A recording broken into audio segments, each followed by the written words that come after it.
vamos directamente con nuestro primer tema. Me hacen la indicación nuestra gente de producción, y es un tema que llevamos semanas dándole seguimiento. No es un tema netamente dominicano, pero que sí repercute directamente en muchísimas cosas, sobre todo en la economía de nuestro país. Me refiero al conflicto entre Rusia y Ucrania, algo que pudiese parecer que nos queda muy lejos, algo que pudiese parecer que no nos va a afectar, más allá de que vengan más o menos turistas de esos países, pero que sin embargo sí tiene una repercusión en nuestro país, como también lo tiene en muchísimos otros países. Y de esto todo vamos a hablar con nuestro invitado de hoy, el prestigioso economista Jaime Ariste Escudero. Hola, muy buenas tardes, bienvenido, don Jaime. Buenas tardes, Pinky, un placer estar aquí como siempre con ustedes. Jaime, pareciera que estábamos saliendo de la crisis de la pandemia, que tanto nos ha golpeado, como a todos, como a muchísimos otros países. Pareciera que estábamos saliendo más o menos bien comparado con otros países, y de repente no hacemos más que sacar un poquito la cabeza para respirar y nos dan este golpe del inicio de una guerra entre Rusia y Ucrania, que trasciende lo que pudiese ser una guerra a la que estamos acostumbrados, de misiles, de batalla hombre a hombre, de tecnología de guerra, y se convierte en una guerra económica. Correcto. Donde se empiezan a hacer bloqueos netamente económicos. Ayer se anunciaban bloqueos, o antes de ayer, puntuales a entidades financieras y a bancos, y entonces eso sí ya tiene una repercusión muchísimo más directa que lo que pudiese tener una guerra, que no nos afecta en nada. Se paran exportaciones, se congelan negociaciones de grandes firmas con Rusia, se cierran vuelos, se cierran rutas marítimas, y de repente eso sí que nos afecta a todos, ¿no? Excelente resumen, tú lo has dicho. Eso nos va a afectar tanto por el lado de la oferta como por el lado de la demanda. Por el lado de la oferta hay que recordar que Rusia y Ucrania son dos grandes productores de alimentos y de insumos para alimentos. Por ejemplo, trigo. Rusia es el principal productor y exportador de trigo del mundo. Asimismo, Ucrania es un productor enorme de tanto de trigo como de maíz. Entre los dos son dos jugadores importantes que salir ahora mismo ellos del mercado, eso implica aumentos significativos de los precios. Y obviamente que eso nos afecta, porque ¿en qué utilizamos nosotros el maíz? Para producir carne de pollo, para producir huevos, pero para producir también carne de cerdo, pero también el trigo, entonces lo utilizamos para producir harina y todo un conjunto de elementos vinculados con la harina, entre ellos el pan. Así que eso nos va a afectar a nosotros por el lado de la oferta. Por otra parte, la gente tiene que entender, Jaime, creo que la gente tiene que entender que nos va a afectar aunque nosotros no le compremos directamente a Rusia o a Ucrania. O sea, nosotros le podemos estar comprando a distribuidores de Estados Unidos o a distribuidores europeos, pero que realmente se nutren de estos dos grandes países. Entonces, es muy sencillo. Directamente nos es que es muy sencillo. Fíjate lo siguiente. Cuando vamos a suponer que España, Francia, Alemania, todos esos países importen desde Ucrania y desde Rusia, y de repente no pueden comercializar porque hay sanciones y además están en guerra. Entonces, ¿eso qué significa? Que el suplidor tradicional de esos países no puede suplirle y ellos van a tener que adquirirlo, por ejemplo, en los Estados Unidos, que es nuestro suplidor, y eso va a producir un aumento de precios, lo cual implica entonces que nosotros nos vamos a perjudicar por algo que está sucediendo en Ucrania y Rusia. Entonces, es ahí la comunicación. O sea, todo esto es un solo mercado del trigo, es un solo mercado del maíz, y por lo tanto, algo que afecte a un oferente tan importante como es Ucrania, como es Rusia, pues es lógico que nos afecte también a nosotros. Entonces también hay que entender que esas son materias primas, como tú decías, pues para producir carne de pollo, que es básicamente la carne principal de todos los consumidores dominicanos. Y sube el maíz, que es lo que se come el pollo, y va a subir evidentemente el precio del pollo.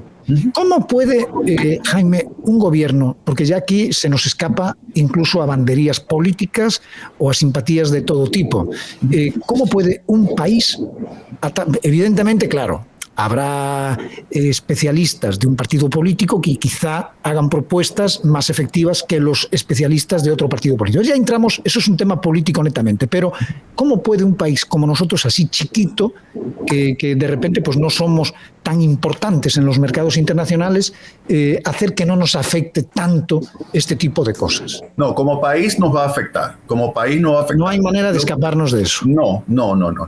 Como país nos va a afectar. Obviamente lo que tú puedes hacer es dentro del país tratar de amortiguar el efecto y alguien tiene que pagar porque no hay comida gratis. Entonces tú puedes decir, mira, yo voy a subsidiar la harina, voy a subsidiar el maíz, entonces el precio que venga yo le voy a dar un subsidio de tal forma que el precio que al final reciba el productor de pollo sea exactamente el mismo precio que existía antes y así no me tiene que aumentar el precio de la carne de pollo ni de los huevos. Pero ¿cómo vamos a hacer eso, Jaime? A lo mejor te pregunto una tontería muy grande, pero ¿cómo vamos a hacer eso si nos vivimos quejando que las recaudaciones impositivas de nuestro país no dan para lo que tenemos, como para ahora encima, y siempre nos estamos preguntando de dónde podemos sacar más dinero, si quitarle dinero a la clase media o si restarle incentivos a las empresas hoteleras, el cine, no sé qué.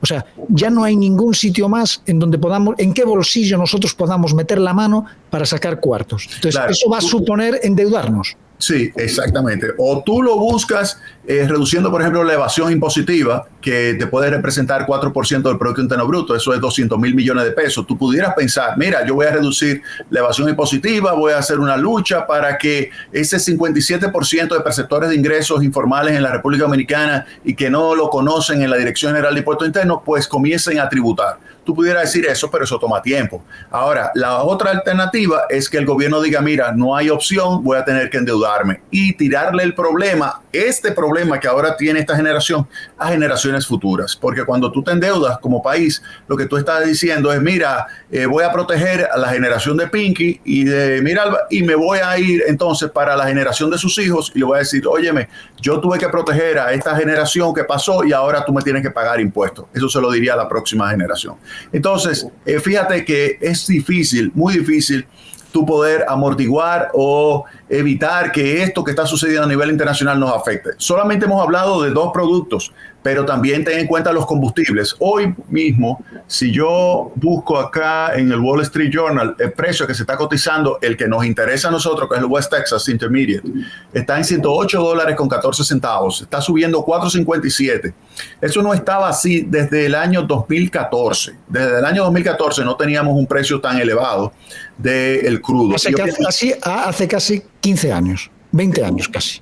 El 2014, eso es 8 años. 8 años, 2014, estamos en el 22, exacto, 14, te digo. Sí. Entonces, tú tienes una situación en la cual, obviamente, esto impacta inmediatamente por varias vías a la economía. Por una vía es el sector eléctrico, que presiona las finanzas de las EDE, que las empresas distribuidoras, que como tú muy bien sabes, están en déficit permanente. Si ahora tú le subes 40, 50%, como ha estado subiendo el precio de los combustibles en los últimos meses, entonces tú sabes que eso implica un deterioro todavía más acentuado de las finanzas del sector eléctrico. O sea que si nosotros teníamos un lío todos los sábados y era uno de los callos que cualquier gobierno tiene para poder satisfacer a todos los dominicanos, era el tema de los combustibles, ahora esto se acaba de multiplicar.